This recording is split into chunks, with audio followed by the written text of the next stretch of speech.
Okay, well, thank you all very much. I appreciate the opportunity to join you tonight. It's not letting me switch slides. Okay, now you should be There able we to. go. Okay. So first, a quick disclaimer. Any of my thoughts that I share with you tonight on Freemasonry, they do not represent any lodge or Grand Lodge, and are purely those of myself. Thank you for your attention to this matter. So with that, let's strap in. I appreciate this opportunity to join you because one of the things that I've most enjoyed about joining this particular faith community is its syncretic approach. Its willingness to explore other faith traditions and have speakers from other traditions, faith and non and otherwise, to come in and speak about their views on morality, so that we can all sort of fuse them into what we are looking for and in our perfection of our own spiritual journeys.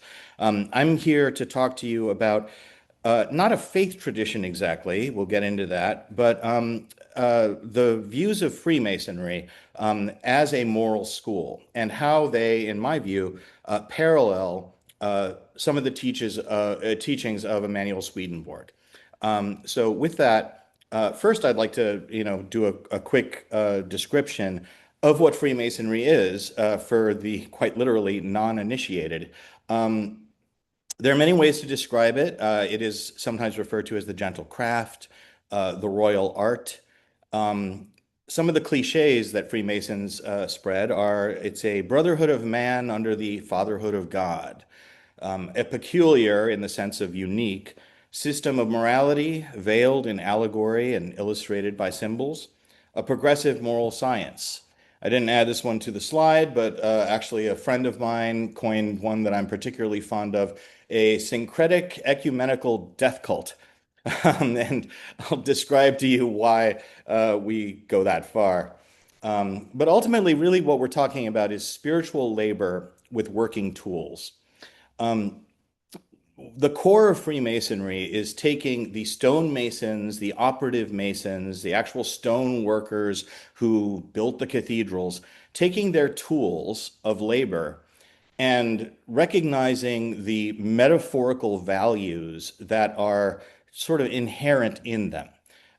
This goes back to ancient times. In the Bible, in the Old Testament, there's a story in the book of Amos, for example, where Amos talks about being confronted by God, who stood on a wall made by a plumb line with a plumb line in his hand and judging the people of Israel against that plumb line. It's an inherent measure of virtue, verticality, to use that stonemason's tool of the plumb line in that way.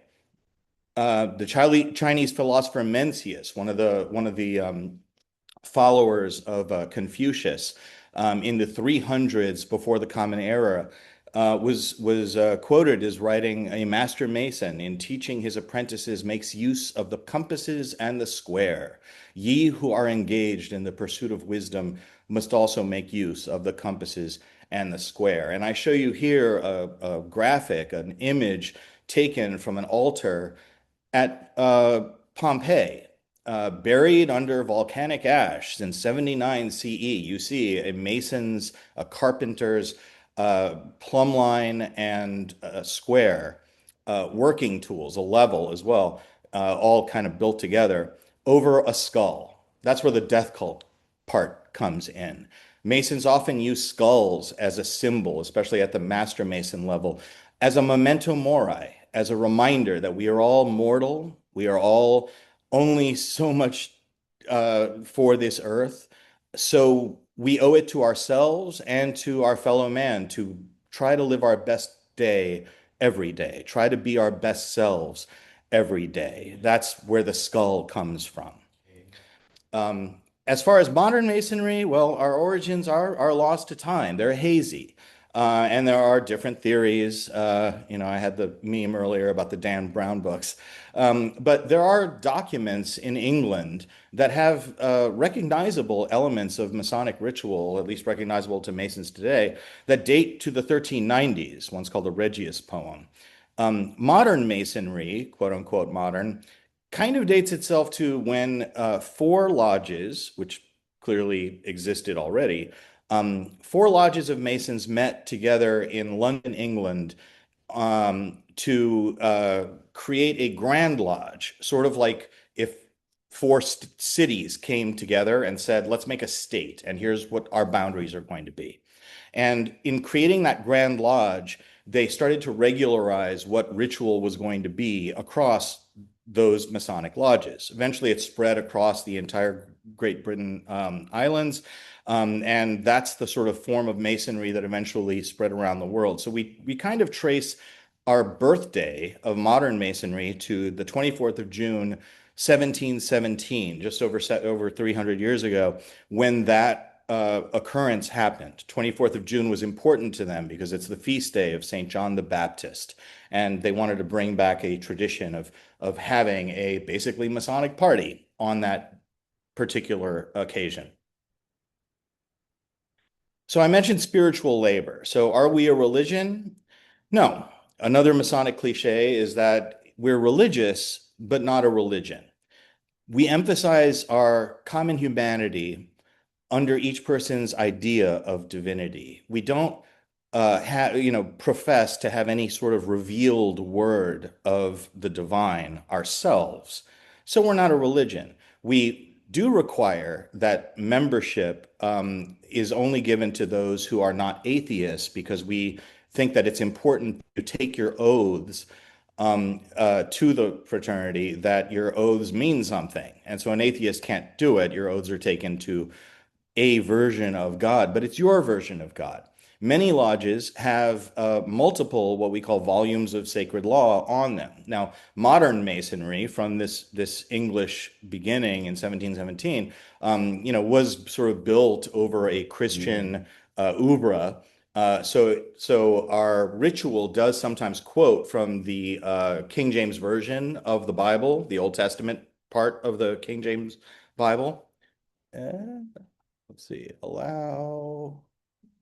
Oh, sorry, I have to allow someone in there. But although the ritual quotes from it, it's really for symbolic purposes. My own lodge, Federal Lodge number 1 here in Washington, D.C., we on the altar in the middle of our lodge at every meeting, we have the King James Version of the Bible. We also have a Holy Quran. We also have a copy of the Tanakh, the Hebrew Bible.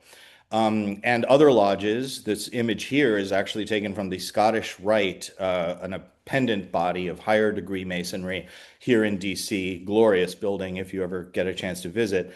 And it has a whole bunch of different volumes of sacred law from different faith traditions. So we welcome, men of good faith from all traditions.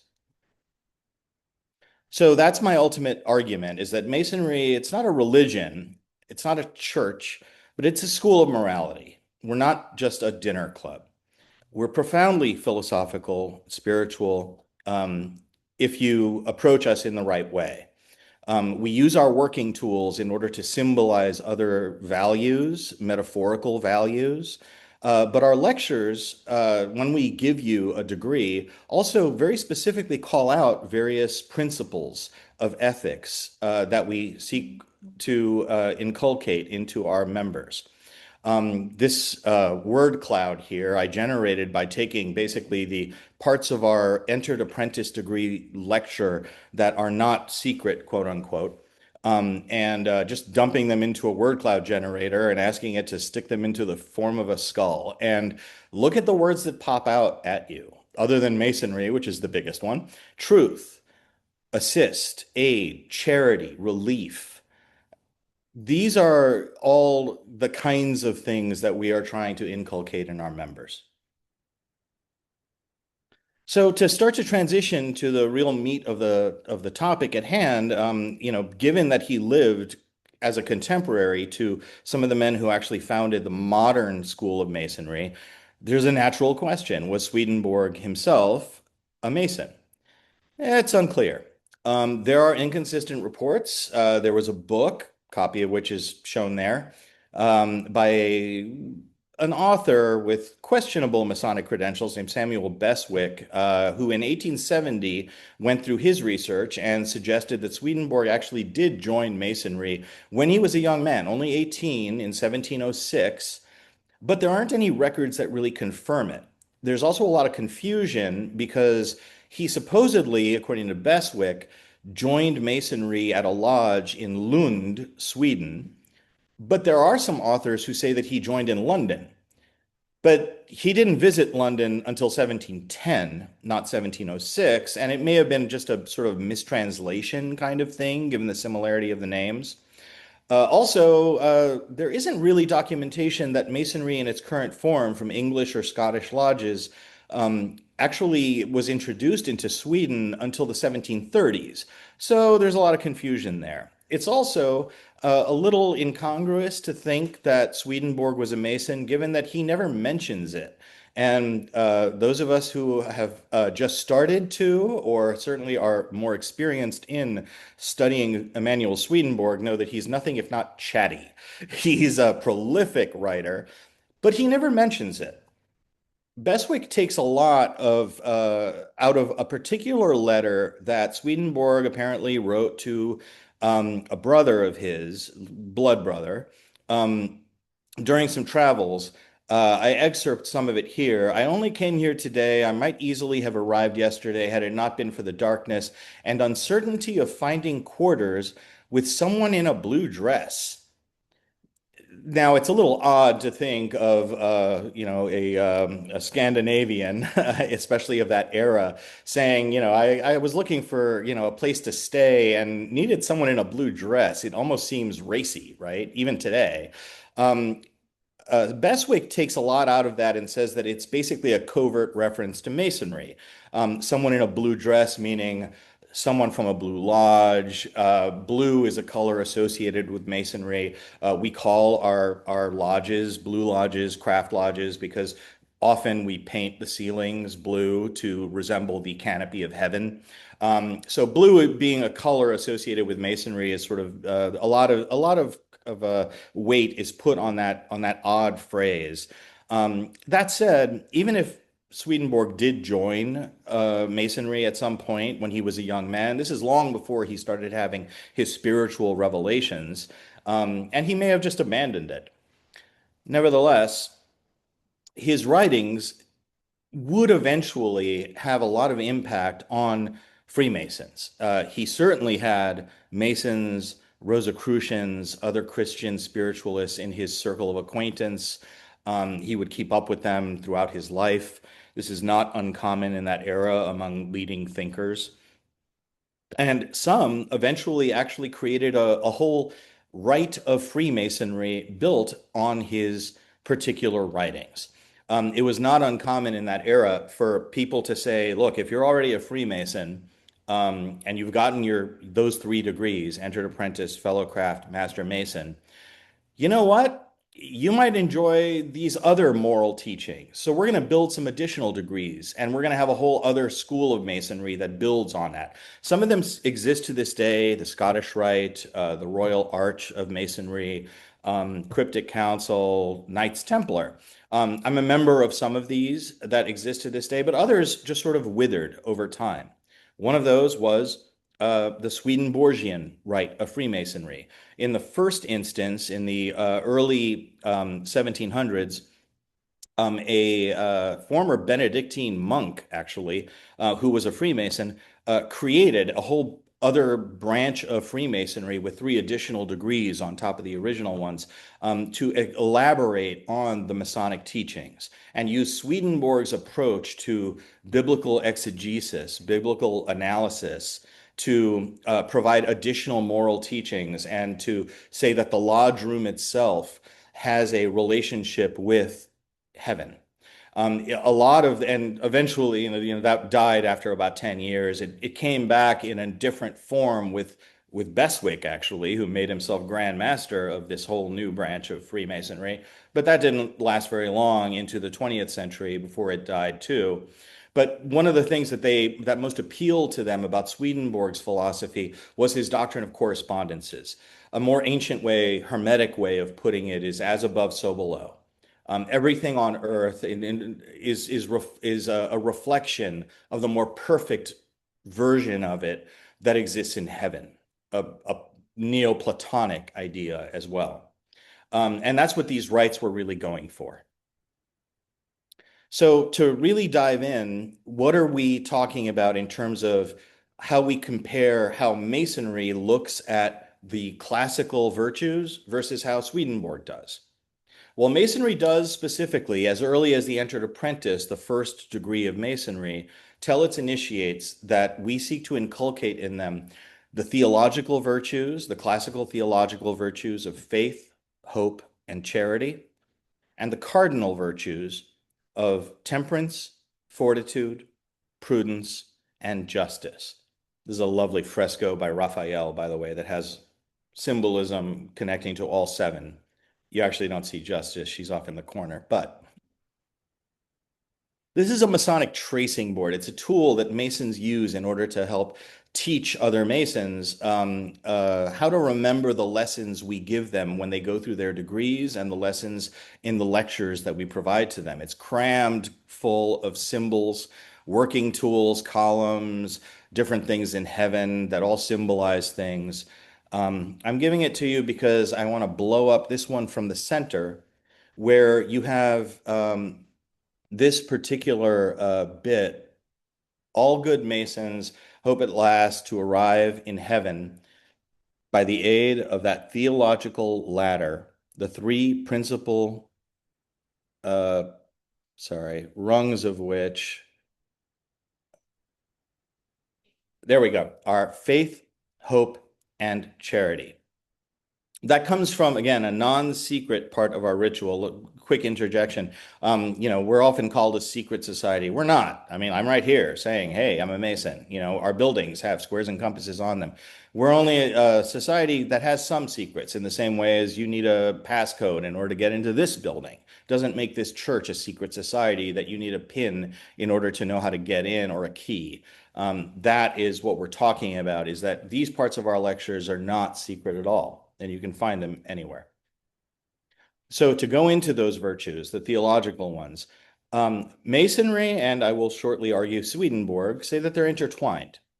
And what's more, we always emphasize the last one. The greatest of these, quoting from Corinthians, the reading we had earlier, is charity.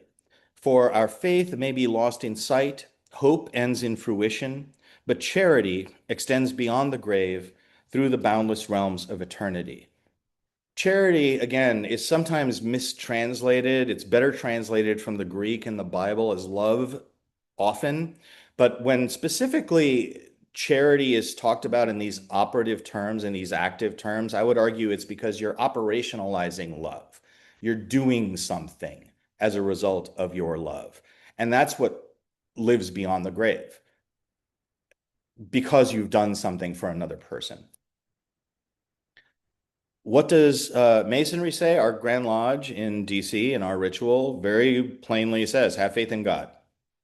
What does Swedenborg say?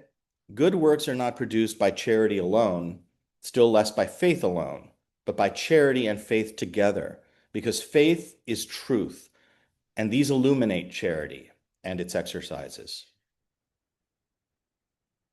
Hope is tricky. Reverend Rich knows this because I struggled with this and asked for his counsel on this one. Quick peek behind the curtain. When I was preparing this presentation, at one point I had a copy, electronic copy of Swedenborg's Heaven and Hell open. And I did a quick just word search. I was looking for a juicy quote to give you for each of these virtues. And I searched for faith. I searched for faith and saw the little Adobe counter ticking up. Quick. Finally got to like 1200-ish. This is a 650 page book, one of his smaller, but still, that's a lot. And then I looked for charity. I looked for love. Over 1,000 mentions for each one. So on average, faith, charity, love, some variation of those terms came up twice a page in this very long work. I looked for hope. Blink, 4. 4 uses of the word hope. Swedenborg doesn't, and one of them was a quote from the Old Testament about the hope of Israel. Swedenborg doesn't really talk about hope in the way that you would think, given its prominence in most Christian theology as faith, hope, and charity, kind of a big triumvirate there. He treats hope not really as an independent virtue, but more as a faith that, again, have to kind of mix the terms, that divine providence will bolster us, that we have hope, we will have hope because God will give it to us so that we can continue our journey in doing good works that are basically the marriage of faith and charity, faith and love. Um, and I will welcome comments from Reverend Rich about this at the end, because this is a very complicated thing. But he really does sublimate hope as its own thing. The best quote that I found of Swedenborg to this point is this one from Secrets of Heaven, Arcana Celestia. The evil spirits who induce temptation strongly inspire negation, but the good spirits keep the man in a state of hope, and at last confirm him in what is affirmative. Cheered by hope, he stands fast in what is affirmative. That is the best that I could find about hope from Swedenborg. And it's ironic that the virtue he speaks about the least is going to elicit the most comment. Charity or love. The ritual of Masons in DC just blatantly says, have charity towards all mankind. Um, Again, Swedenborg, his emphasis is on marrying it to faith for good works. Freemasonry, this is actually some more masonry here, from a pamphlet that's been issued for 100 years from an organization, the Masonic Service Association of North America. It was unsigned, but at this period, and you start to get used to someone's writing, I'm pretty sure that this was by a Masonic author, ordained minister, Reverend Brother Joseph Fort Newton, wonderful writer. Freemasonry not only inculcates the principles of love and benevolence, it seeks to give them actual and living presence. It not only feels, it acts. It not only pities human suffering, it relieves it. Swedenborg, again, linking faith and charity as needing a fusion to give each other expression, writes in Heaven and Hell, a life of piety separated from a life of charity is of no avail, but united with charity, it is profitable for all things. Charity to the neighbor consists in doing what is good, just, and right in every work and in every employment. A life of charity is a life in accordance with the Lord's commandments. So now we move from the theological to the classical cardinal virtues: temperance, prudence, fortitude, and justice. Here I want to flip things and start with Swedenborg, because he has this lovely bit where he actually talks about all of them, keeping in mind that this is being translated, and not even from Swedish, from Latin. Nevertheless, the synonyms are there. Who loves a person? And so I would also add to the start, this is kind of saying, like, what makes you lovable? What, Swedenborg is not one to say that anyone is not deserving of love, but what makes you most worthy, perhaps, is a better way of putting it. Who loves a person except from the quality of his will? You might say fortitude. And understanding, you might say prudence. That is from what is good, prudence, and just in him. Who loves a king or any magistrate except for the judgment from which they act and speak? Temperance. Who loves the general of an army except for bravery? Fortitude, combined with prudence. So what does Masonry say? Well, in our lecture, we, at the very entered apprentice level, we say temperance is that due restraint upon our affections and passions, which renders the body tame and governable and frees the mind from the allurements of vice.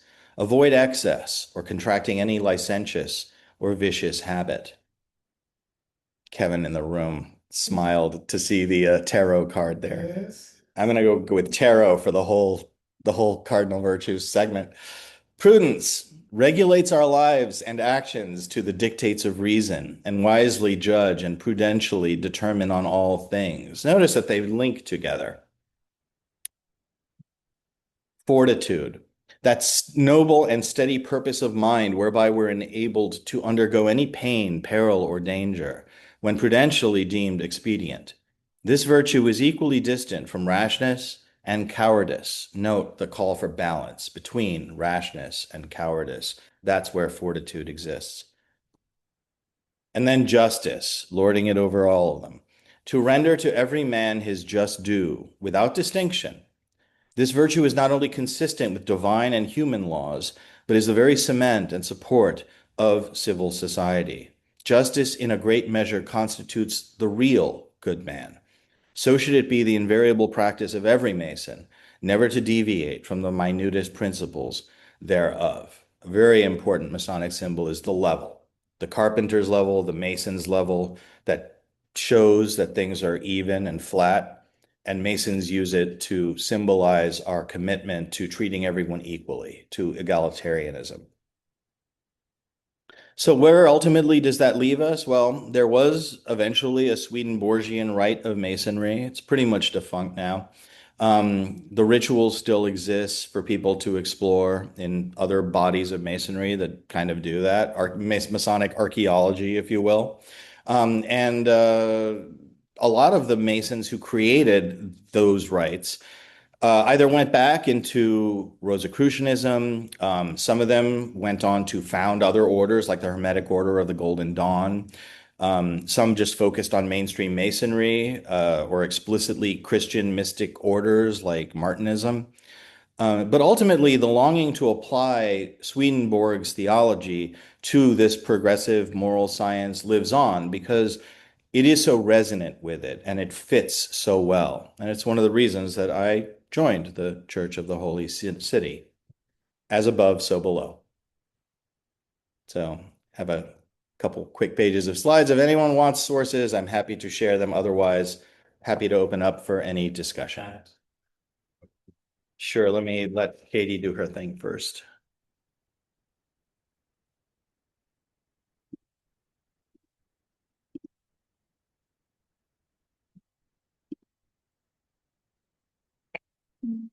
Need to do anything? Oops, sorry. Stepping on the microphone. Here you go, Jeff. Hi. Forgive me if I get emotional, but Katie and Jose sent me an email many years ago, and in that email they said, we want to have our wedding at your church, but we want to know if we can grow, and we want to find a church where we'll be welcome, and so we're gonna have our wedding, and we want to meet with you. And today you sonified my love for you. In this message, and in our initial meeting, we went to Annie's, and we've grown from that day forward. And I'm so excited to know each of you. Thank you. And then, as far as the sermon goes, I like the part that you said that the Masons like you to be the best you can be every day. I'm paraphrasing. I mean, I have to saying it word for word like you said it, but this message personifies my love for each of you. Thank you, Jimmy.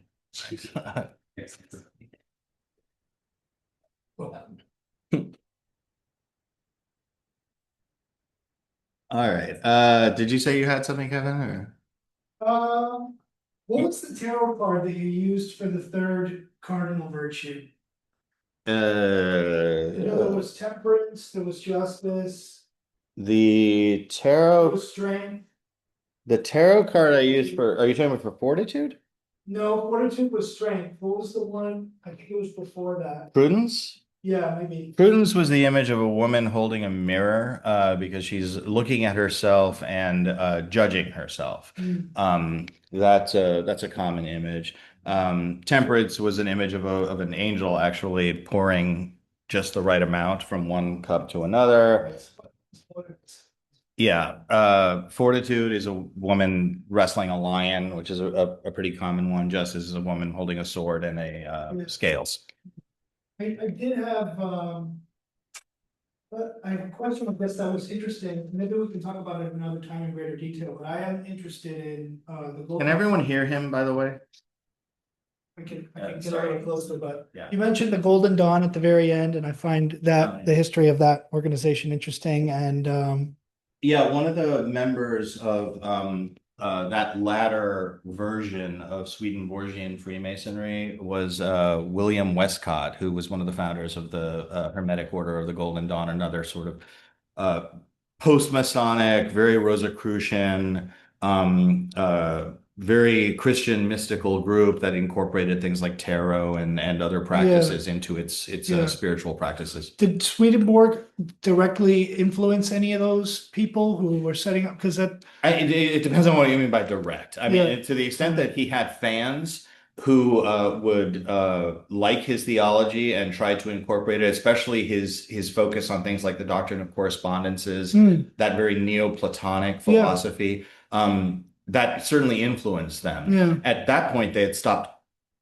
just naming it the Swedenborgian rite of Freemasonry, But that- and yeah. just created other things. But it permeated. Yeah, that's fascinating to hear that there might have been some through connection there between Swedenborg and Golden Dawn and Martinism. It's Yeah, again, there's no evidence that he himself Yeah. was. I mean, there's what I talked about in the talk, the sort of circumstantial evidence of him possibly having been a Freemason, but he certainly knew Freemasons in the same way as like Isaac Newton, for example. Sometimes people speculate if he was a Mason. There's not really evidence, but a bunch of his friends were. And he was probably a Rosicrucian. He certainly did a lot of alchemy himself and explored some of these sorts of theologies. Yeah, they all sort of. This was a big sort of stew pot of philosophers and scientists who were also exploring theology at the same time and influenced each other in various ways. I see that her philosophy, it looks like, and all that. Yeah. Thank you. Anyone online?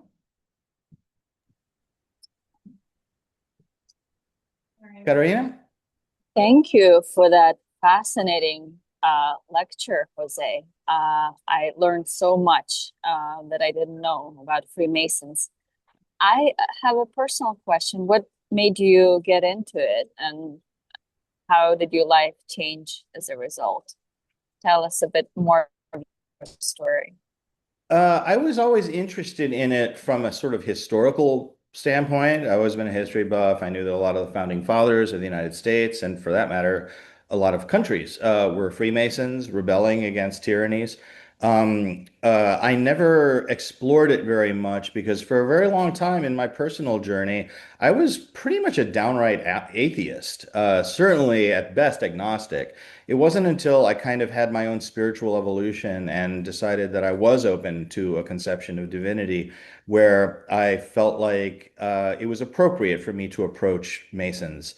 Because I respected their traditions enough that knowing enough about them that as I said, they won't admit an atheist because your oaths won't mean anything to them. It wasn't until I kind of said, yeah, you know what, I think I believe enough that I wouldn't be lying to them. So that's when I went ahead and I started approaching them. And I've actually found that my spiritual journey has enhanced as a result. I joined originally for the history. I was always a loner. I didn't particularly care about the fraternal aspects, but now they are the best friends I've ever had in my life in my lodge, and I can't imagine living without them. And so that has been a huge growth for me. And my study of Masonry has led me to study these other forms of spirituality that have enhanced my life in that other way too. So ultimately, it's been a great resonance chamber for me personally. That's beautiful. Thank you. Thank you so much for sharing too. Sure. Brother Malcolm. Hi, Jose. That was fascinating. Just a couple of comments. You refer to brothers, but as you know, in both Great Britain and the U.S. now, if I'm correct, there are Masonic lodges for women, which in parallel to the traditional ones, which are for only men. Just a little footnote that I find fascinating, something that I learned when I was reading about the impact of Masonry, not only on our government, but on the design of our nation's capital. the next time you're on Virginia Avenue, look at the statues. One thing they all have in common is that they are all Latin American rebels who brought freedom to their countries. The other thing that unites them is that they're all Masons, and they're oriented towards the Washington Monument, which of course commemorates the father of the country, who was, I think, from the age of 18, a Mason himself. Yeah, I'm glad you brought both things up. Yes, Masonry is not co-ed, and there's some reasons for that based on like some of the things that happened during our degree rituals. It wouldn't really be appropriate. But there are women-only lodges where they call each other brother, by the way. And they exist. In fact, there's one here in the DC area, America Lodge number 57, that's recognized by the United Grand Lodge of England. I mentioned that Masonry kind of traces its birthday to when the Grand Lodge of England was first formed and created a governing body for Masons and regularized ritual across different lodges. Well, in a sense, every lodge that is considered legitimate, quote unquote, by other Masons traces its lineage back to whether or not they've been recognized by the Grand Lodge of England, today called the United Grand Lodge of England. And the UGLE, it does actually recognize some women's only lodges, like I said, including one here in the District of Columbia. As for the other thing, yeah, I mean, a lot. It's funny. Masonry avowedly says that we in try to inculcate in our members basically a patriotic duty, be true to your government and just to your country. But there have been times where it turns out that the governing body of your area is a dictatorship or a foreign tyrant. So there are lots of Masons among the founding fathers of the United States. Simon Bolivar, who liberated practically the rest of the hemisphere, was a Mason. Jean-Jacques Dessoulets, who was who helped lead the slave rebellion that led to the independence of Haiti, was a Mason. We count lots of liberators among our brethren. We like to say that the Masons were the shock troops of the Enlightenment.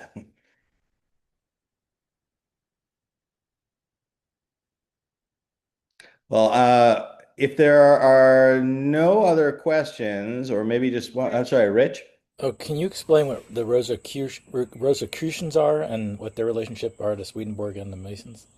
Sure. So Rosicrucianism, wow, that's a whole other lecture. Rosicrucianism is a Christian mystical movement that was founded in the early 1600s by some authors who basically said that I'm trying to figure out how to do this in a nutshell. They basically said that metaphorically they found the diaries of a monk who went on a travel around the ancient world, found all these secrets about how to really interpret our relationship with divinity, and then died and left them all, and then were found. And then they founded this whole school of Christian mysticism based on this body of literature from a supposed man named Christian Rosenkreuz, which of course translates to Christian of the Rosy Cross.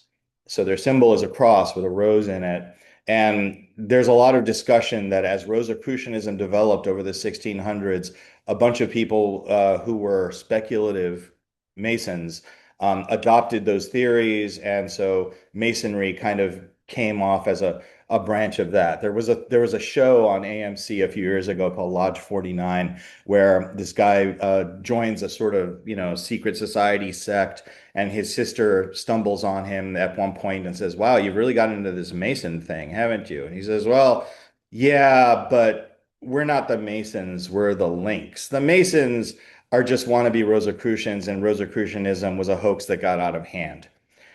So I always thought that was kind of funny, but there are people who are Rosicrucians to this day. There's a Masonic order that's based on Rosicrucianism, and there are Rosicrucian orders where they explore Christianity in a different kind of mystical setting, but that requires initiation, degree structure, that sort of thing. I think that's probably the best way I can explain it. Yeah, just two other observations. One, it sounds to me like you're describing a community of support for people who are trying to develop their moral life and spiritual life, and that it's been really helpful to your spiritual life as a community, which I find really beautiful. And also, Jose, I've never really seen you in presenter mode before, and you really have a professorial presence. You really are a great presenter, very articulate, calm.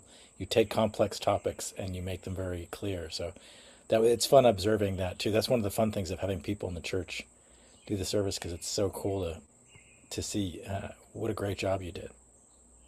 Well, thank you. I appreciate that, Rich. I've learned a lot here, and I've really enjoyed seeing you more than anything else. But I'm cognizant of the time. We're already about 10 to the hour. If anyone has anything else before I turn it back over to Katie.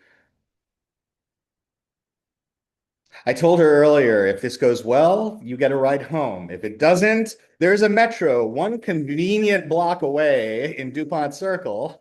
So you're all welcome at the Church of the Holy City, Swedenborg House, here in DuPont Circle. I'll turn it back to Mrs. Venzor. So, thank you.